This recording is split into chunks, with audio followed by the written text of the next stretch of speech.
So this is a 1924 altar.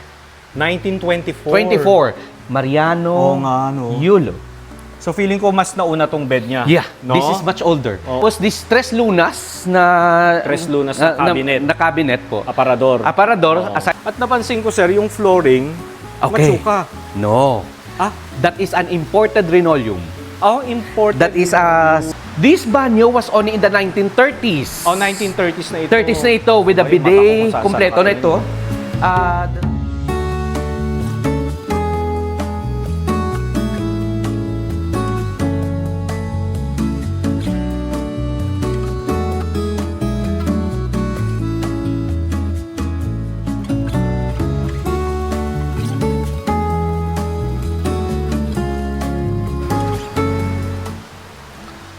Tapos, this house was inherited by Purissima Yulo, who married to Ignacio Reyes. That's the photo of the couple. Ah, ito Sila yung naka-inherit ng bahay nito from Mayor Alfredo Yulo, na father ni Purissima o ni Awing. Dami yung Guwapa. Tisoy. Tisoy. Oo. Yeah, the Reyes is Tisoy. That's why Oo, mga apo niya, mga Tisoy because of that one. Sila yung naka-inherit ng bahay na ito. Originally, they are from New Manila, from Balete Drive, to be exact. Ah, really? May bahay doon sila na Balete Drive. Ang nangyari po dito, nung sila yung parang it's a fishbowl, no? Oo. Tapos silang naka-inherit ng bahay na ito. Instead of staying there in Balete Drive, nag-exodus all the way here to ganon. Bacolod. Tapos dito na sila nagstay. And until the death of Mrs. Reyes po, dito na siya sa bahay na ito. Pero yung house nila sa New Manila, ando pa rin. Wala na. Wala na. Kung sa kwan pa, because that's all state, no? The property Oo. of the Yulo state. So, dinidivide na. So, Okay. siguro we're lucky enough na napunta siya, no? To that couple, no? This house. Because after nan, nandito, hindi rin lang renovate, hindi lang sinira yung Oo, bahay. oo. So, na-preserve yung bahay nung buhay pa itong dalawang couple na ito. So, anyway, itong room na ito, sir, this used to be part of the sala. Wow, wala malaki. itong wall, wala itong altar because the altar used to be there. So, this is a 1924 altar.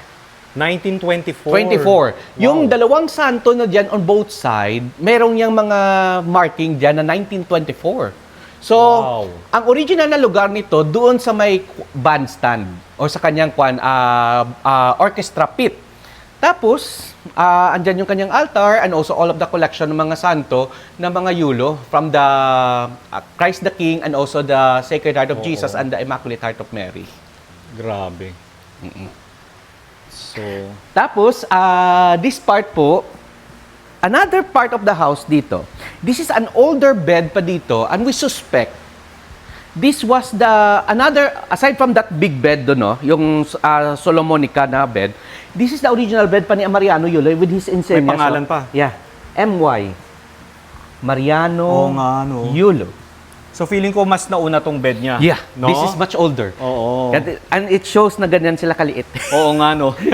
So, Parang ako lang ito, sir, eh. Hindi naman maliit siguro. Oo. Ito is mas maliit eh, no? So, ito, this is the para sa musketero. And there's another one that is a big one, more or less that is for his wife. Oo. Tapos may ano pa, oh. That's the May bolt. bolt pa. So, because remember, ang office ng asyenda dyan, so dito tinatago. Ang transaction, walang bangko eh. Oo nga, oo. Isa pa siguro, sir, na reason bakit andito sila nagstay sa Bacolod because the only bank pa lang in Negros Island was the Bangko Nacional. Bangko National. And that's the PNB. So, dito lang sa Bacolod. So, kung may mga pera kang ipatago o transaksyon, kailangan malapit ka sa bangko. Oo nga, kasi kung hindi, Kung hindi, delikado Sa bahay ka. mo O na. sa bahay mo. That's why, ingat na lang. when you go to some of haciendas here in Negros, meron silang ibang walk-in vault siya Oo. para matago nila yung mga importanteng Gamit papeles nila. ng kanilang farm. So, mga nadagdag na yan po in the Oh, may jealousy, no? Yes po, 1960s, 1970s. Pero yung window na ito na kapis po, original pa siya. Tapos, this tres lunas na... Tres lunas na cabinet. Na cabinet po. Aparador. Aparador, Oo. aside from dito nila tinatago So yung... meron din palang gamit. tres lunas na aparador. Yes po. Akala ko yung tres lunas yung sa may tokador lang. Hindi po, ito siya. Meron din Aside from pala that, ito siya. I see. Ano, so isa pang... It's good to know. Isa pang use nito, Actually, merong mga iba dito sa Negros, I think in the Aniceto Lacson, yung dalawang bukas dito is on both side. But this one is on the side. Kasi pag binuksan mo ito, dito ka tatayo, ang mangyayari, magiging angle na yung mirror mo. Dito ka. Oo nga. So makikita mo both side ng ng space mo. Kita mo both na. side. Both side. So both side siya, nakikita na siya dito. So that's the gamit, mga damit ng ni Mrs. Yulo. Pero ito, sir, kinuha pa to sa Europe, no? If I'm not mistaken, no? Might be or might be Atay. O Atay. Atay or Manila na kwan. So either. Either or. So we just open only last August tayo dito. Kwan pa kami Ay, pasensya na, sir. Ang dami marami kong pa tanong, kaming research sa bahay Ang dami na kong ito. tinatanong. Wala ka, no problem. Tapos, itong part na ito po, this is the orchestra pit. Orchestra. Ang altar na yun na nakita niyo po, it used to be here, on this area. This area. Dito yan, yung altar doon na pinasok. Oo. Tapos, that is one of the parties sa bahay na ito. That is a 1941 party, January 11, 1941. Ito siya. At meron kayong photo niyan. Yes po. Di ba, no, sir, no? Yeah, I can send to you some of the most of the photos sa messenger Sige, sir. para Sige may reference kayo ng mga photos. Oo. Ito po siya. Yung dalawang mirror, ayun. po. Ay, oo nga, no? Buhay pa rin, Oh. no? And this is ito, 1941. So, until now, andyan pa siya kung saan siya nakalocate. At napansin ko, sir, yung flooring, Okay. matsuka. No. Ah, That is an imported linoleum. imported. That is a Sears and Roebuck linoleum. Oh, I see. So, nadi-receive siya na parang matsuka, but actually it's a linoleum. Ang nangyari po dito, yung sahig na ito, hindi ganito kaliit, no? Oo. Ang sizes niya. Mas malapad ito. Oo. Tapos pinabikat nila during the 1920s or 30s. Pinabikat. Pinabikat nila. Ang reason po ng bikat nila, even here on the wall, no? Kasi in case na may problema yung kahoy, hindi ganyan kalaki yung ipapaayusin Oo nga, mo. oo. So maliliit-liit na lang. So ang nangyari, tinabunan ito ng linoleum because for them, pag may naka-linoleum ka, naka-carpet ka, you're someone in the community na. So yun, naka-linoleum. Ngayon, pag linoleum, parang ang cheap na. Parang ano. Noon po, linoleum is one of the craze na mga bahay. So, dito sila minsan nagmimerienda or minsan dito rin sila nagmamadyong. And this is a nice spot for madyong. Why? Habang nagmamadyong ka, nakikita mo kung sinong dumadating sa gate. Oo nga, no? So may example, yung amiga mo or amigo mo papasok dito or may magbibisita sa'yo. Habang nagmamadyong, andyan yung sasakyan ng babae na yan. Sige, pasok. So diretso. Tapos baba dyan siya, diretso na dito madyong. Madyong or pangginggi. Panghinggi. Yeah, pangginggi naman po Pangginggi. is sa Spanish card. So that's why they call that Monty. Parang tong-its daw siya. in Tagalog. Talaga? Pero instead of the usual card, they use the Spanish card. And usually on the afternoon, no, si Mrs. Reyes, si Mrs. Purisima Reyes, ang ginagawa niya dito, she's fan of reading books. So, yung mga libro na yan is from her collection. So, meron dyan mga... Tingnan natin, sir. Sige po. Itong mga books. Mga Mills and Boons, no? Ang iba naman, whatever, na mga pocket books na magustuhan niyang basahin. Mga pocket books, oh. Mahilig siya magbasa. Actually... At maayos, sir, ah. Yeah. Inayos nyo, no? Inayos namin siya, pero lucky enough, walang anay, walang bukbuk yung mga aparador na ito. Even yung mga silverfish niyan na kumakain ng papel, wala. Siguro might be because of the kahoy, because of the smell of the kahoy. Yes. So napan siya. So that is Mrs. Alfredo Yulo. Her name was Remedios Montinola. Remedios Montinola. She's from Iloilo that went to Negros and married to the Yulo. Yung couple naman yan po, that is the daughter of Remedios and that is Purisima Yulo. Sila rin po yun, sir. Yes po, on the portrait. Pero, another thing about this house, ang feature nito is the first telephone call in this island na nangyari December 18 of 1926 at around 7:05 in the evening. Dito ang pinakaunang telephone call sa probinsyang ito. Wow. Ng Negros Occidental. That's why when you go to Hinigaran, sa mga old directory, ang pangalan ng PLDT sa kanilang directory is Yulo Telecommunication. So, ni-franchise nila ng Yulo. So, that's why when it comes to negosyo, meron silang telecommunication. Meron silang water system, yung nagsosupply ng tubig sa buong bayan ng Bacolod. Tapos mayroong mga buildings way back, no? And also haciendas way back, no? Nung buhay pa itong si Mariano Yulo. Oo. So anyway, that's So the ito si telephone- Mariano. Yes po, that's Mariano Yulo calling, I think, Governor Solweta, something, in Iloilo. Oo. Ito kasi Sorry. Yeah. tinarpulin na lang. Tinarpulin na po. Pero yung original photo po, meron po dyan Oo. sa ilalim. Actually, magpapalit pa kami ng mga, ng mga prints po dito sa loob ng bahay. This is mga rush eh. Kailangan, gusto nga, nila, oo. buksan na siya. Nakakatuwa naman, sir, kahit hindi siya yung ayos na ayos, inopen nyo pa rin sa public. Yeah. May iba kasi takot eh. Kasi, Because ayaw nilang makita na ganito Oo, siya. na ganito. Ang sa amin naman po dito, because this is long overdue na, we need to open this to the public because if not, number one, how can the government can intervene in the restoration of the house? Oo. Because of that seal. Oo, no? oo. So, the family decided that, yeah, we need to open na talaga because if not, hindi to talaga maayos. Hanggang mag-deteriorate na lang ito. Oo. It takes almost 14 dump trucks ang natapon namin from the storage dito sa Ganun ibabaw. karami? Karami dito. Mga gamit na... Mga gamit na mga o mga basura na-accumulate na dito sa oo. ibabaw. So, kailangan na namin talagang i-dispose siya. So, pero isa pa, because number one, Bacolod City, wala pa siyang heritage house na Wala. open, na under City of Bacolod. Oo. So, we push it to the mayor of Bacolod, no? And inform him that this house has a seal and we need to open na talaga to the public. And the mayor is willing, he Very granted support. naman, no? Opo. The request of the family. And after that, this house was rushly. Rushly Oo, na-open siya in 3 weeks time na Oo. paglilinis, pagliligpit and everything. August 22, kailangan buksan na siya. In time for the Mascara Festival. And also even the National Museum advised us or even the national government, you need to open because if not, hindi ito makikita ng public and also the national government kung anong may tutulong nila sa bahay. Totoo.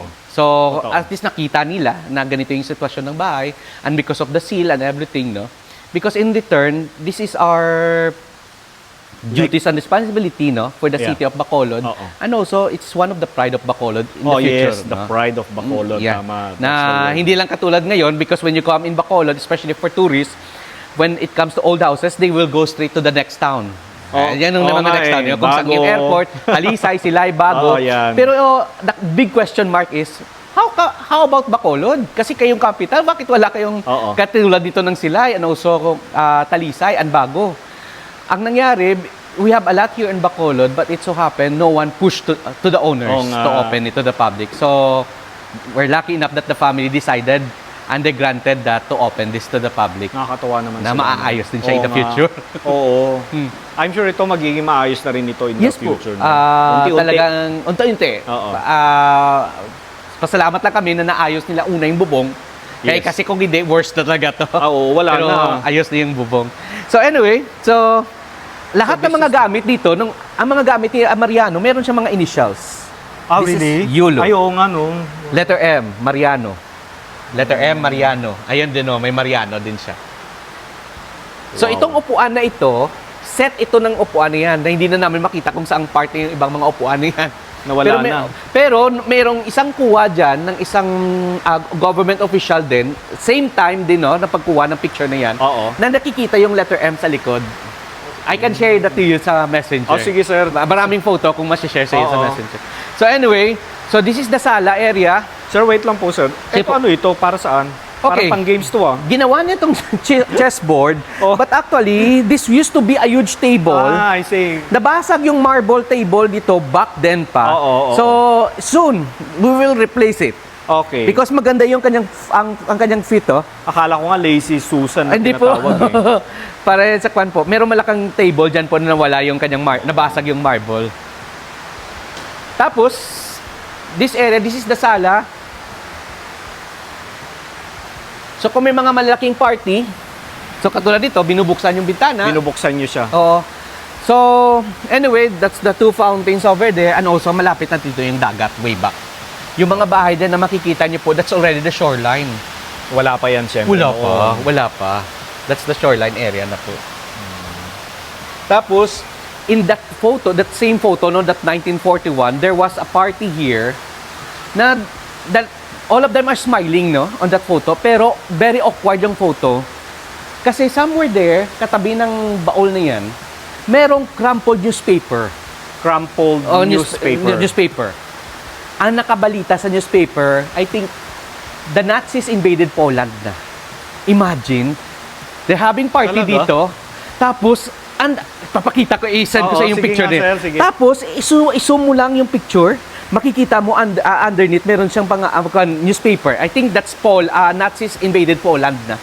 Or somewhere. Basta may na-invade ang Nazis. Doon Oh, sa newspaper.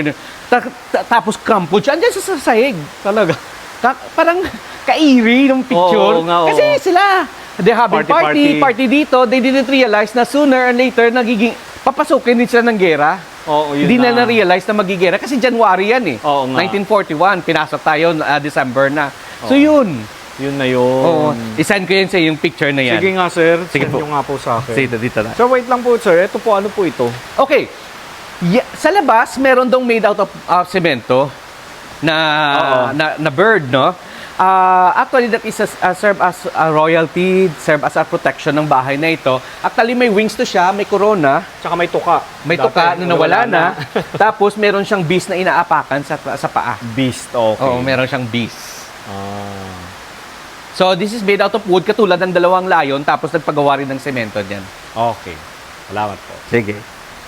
Itong room na ito, mga na-addition na to ng mga rooms na ito, no? This one, oo. add-on na.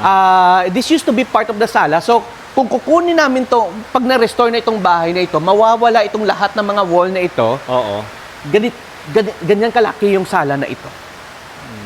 That's for their parties way back. Tapos, there's an Art Deco cabinet here. It used to be on that CR. Art Deco cabinet. Art Deco. Kita niyo yung mga sharp edges niya. Oo nga, Art Deco, no?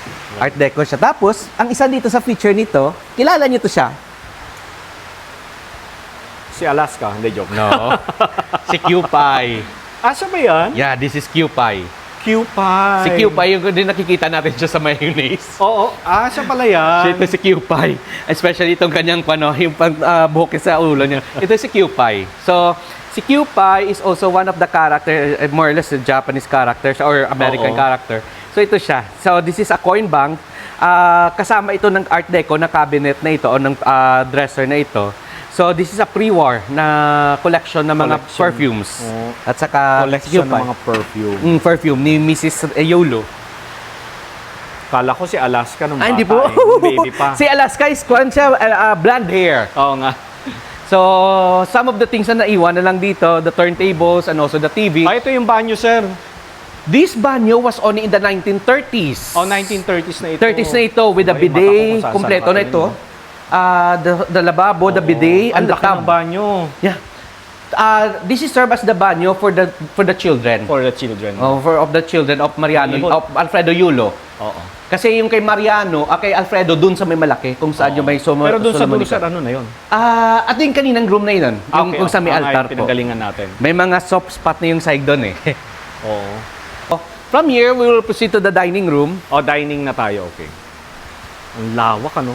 Imaginein mo, during that time, no? Nandito Yeah. silang lahat, nagsasayawan, nagpa-party. May tumutulo lang dito ha. Grande itong Wait lang. party house nila na ito, no? Dali lang ha, dali lang. Dali lang po sir ha. Sige lang po. Okay, this is the dining room of the house, no? Lahat ng mga gamit doon, original pa siya.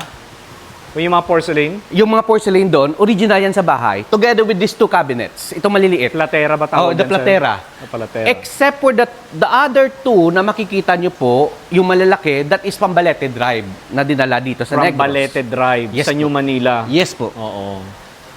So, ang mga gamit dito, from time to time, pinapalitan namin yung mga gamit dito sa ibabaw ng lamesa. So, these are the ordinary plates dito. So the mga crystals na ginagamit sa bahay na ito up to the time ng buhay pa si Mrs. Yulo, Mrs. Reyes. Mrs. Ito yung mga Reyes. gamit niya. The rest naman po, dito naman yung mga pre-war. Especially this. This is what we call the Kutani wares. Anong tawag, sir? Kutani. Kutani. This is the Kutani. Kutani So, wares. Yeah. The Kutani, actually, I don't know kung anong tawag dito na season, pero yan may bird siya, tapos ito yung kanyang blossom, no? The Japanese flower na yan. So, Kutani. buong set yan. Itong Ang buong lugar na dami. ito. Actually po, na-try namin itong iset nung opening nung August 22. Diyos ko! So, bakit? Ingat na ingat kayo. Ingat-ingat na kami. Takot kayo. Baka Oh, malaglag. takot babasag. Tapos nung linagay namin, sa ganito kalakang lamesa, good for 8 lang talaga ang Oo. kakayanin nito. Kasi kung ilalagay namin ito Ang lahat, bigat. marami. Kasi kompleto, even the lalagyan ng itlog and also the Oo. demitasse is here. Here's nga, the sir. demitasse, no? Yan, the demitasse. Tapos meron pa siyang except yung tasa niya. Pag mga ganito kasi, sir, dapat to nakaganyan na lang. Eh. Yan, Hindi mo na siya ilalabas. ilalabas na. Pero sometimes display. we need also to take it out, no, from the cabinet. Oo. Because aside from that, kailangan din siyang hugasan. Oo. And also, para rin ma-check kung anong ang itsura ng gamit na ngayon. So, itong set na ito, itong dalawang cabinet na ito, puro kwan yan. Those are all kotani lang. So, pag dinalabas yan, yun. Ito naman po, the blue and white collection, that is European na mga ceramics po. Oo. Merong oriental, meron ding kwan po, European. Sa ibabaw naman po, those are Japanese. Those are Satsuma. Japanese. Satsuma naman yung Satsuma. Satsuma naman ito. Those are Satsuma. Those are mga pre-war din na mga ceramics ang bahay nito. That's why ito yung nag-gauge namin na ang bahay hindi na during the World War II kasi kompleto. Kompleto. Kasi ito isa sa mga pinakaunang nawawala pag na-invade na siya or either napasok na siya ng mga guerrilla. Oo. And another feature of the house pa dito na kailangan din namin i-restore is Oo. this, yung kanya mga stuffed animal, no? Like this eagle. Meron doon malaking pawikan doon. And also some of the animals here, but the National Museum offered already their services, no? Soon might be that will be sent to Manila for the restoration of those birds and ililipat na somewhere. Pero ito, sir, gawa dito sa Pilipinas ito? Yes po. Because ang nangyari dito, eagle. ang Bacolod, ang hunting grounds nila is just only 20 minutes away from this house. Before the World War II happened, may mga hunting grounds in Bacolod. Oh. So, in between of the bayan ng Murcia at Bacolod, that area where Mansilingan is, that's one of the hunting grounds. Oh. So, meaning, that's how pristine pa the ecology of Negros. Oo. And also, ang mga endangered, hindi pa endangered Hindi, back hindi then. na. Yung mga endemic animals here in Negros Yes, Occidental. endemic So, you will drive only all the way on that area, 20 minutes away from the house, tapos hunting grounds na. So, that is in Mansilingan Nakakatuwa area. naman, ano? Yeah. Grabe, no? Yung mga ganun, no? Hindi mo akalain na may ganun Yeah. during that time, no? Na ngayon, all of that area is residential area na Oo nga. some are locals housing or residential area. Oo. Tapos, another feature of the house, itong balkonahe na ito, dalawa ito. This one po, this is for the azotea. It so happen I azotea. cannot invite you going up, no? Because delikado kasi basang-basa ngayon. Oo nga, wag na, sir. So that's the roof garden. Because this area, you can command all the way na makikita mo yung Bacolod Cathedral. Ayun, no? Ay, oo nga. Ayun from ang here, dalawang kita na tore. natin. Oo, yun ang tore ng katedral. Imagine, walang bahay dyan. Oo. Klarong-klaro yung katedral doon. So, ito yung ang view mo going north. Oo nga. On the other side is your view going south. Tapos, ito siya. At first, sabi namin, anong talagang purpose ito? So, Oo nga, ano nga ba, sir? YULO, letter Y. Ay, why? Oo So, nga. dinalagyan niya yung bahay niya ng kanyang signature. Oo. Even here, actually, it's look like letter H. Pero meron din doon sa likod na it's look like letter M na siya. Mariano. So, in here is Mariano parang naman. H lang yung itsura niya. Pero doon sa may likod is letter M. Oo, di ba? So, yung sa ibabaw yan, the Art Nouveau. The Art vines. Nouveau.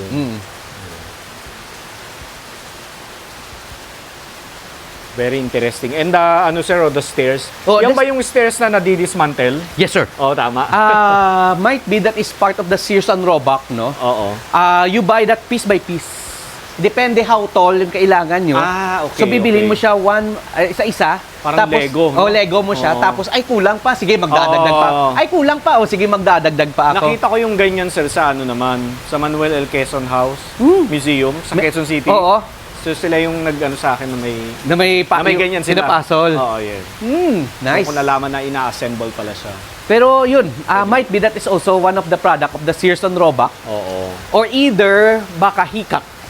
O hikak. Hikak naman po is one of the shops also in Manila together with the La Estrella del O Norte. hikak, di ba yan ba yung sa Escolta? Yeah, Oo, together no? with Estrella del Norte. Oo, yes. At saka Aguinaldos. Oo, Yun. di ba? So, doon na nabibili. If not, mag-Sears and Roebuck ka na. Oo. Tapos, about the roof garden, no, na hindi natin maakyatan sa ibabaw. Oo.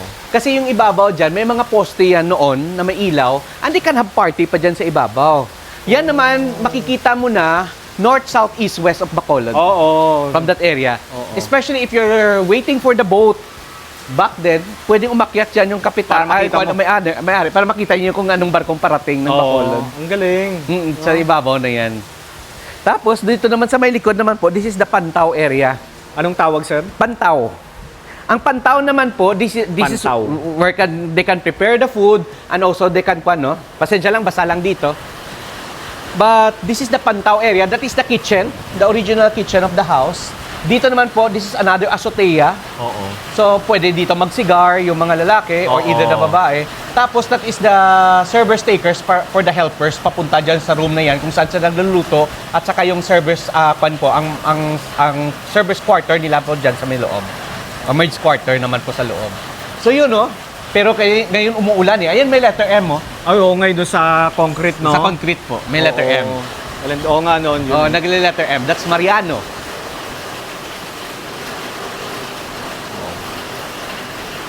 Halika, napasok tayo ulit sa loob. Grabe, bagyo. Grabe naman itong bagyo, sir. Wrong timing yung punta ko dito. Actually, siguro, in the future, pwedeng you can visit La Carlota. La Carlota. Oh, if you need an assistance, no, na para makapunta, para pakuan ka doon, ma-cater ka doon nila, Oo. we can advise with the tourism officer. The houses here in Negros Occidental, no, it speaks about how the grandiose life of Negros Occidental. So, this is our inheritance to our forefathers, and we need to pass on to our next generation so that they will be proud of the heritage of the province of Negros Occidental as well as the city of Bacolod. Thank you. Maraming salamat Thank you po. sir. Salamat, Thank you po. Salamat, Gid. Salamat. So, imimit natin ang isa sa mga descendant, may-ari ng bahay na ito na si Ma'am Lilia Villanueva. This is definitely a modern Art Deco house, which was built by my grandfather, Lolo Generoso Villanueva.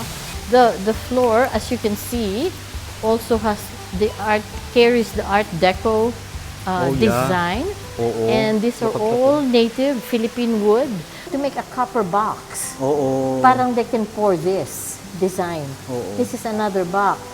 This is another box. Wow. This is another Oo nga. box. Can you see? imagine that kind of work, no? Yes. Oh, it's a brass.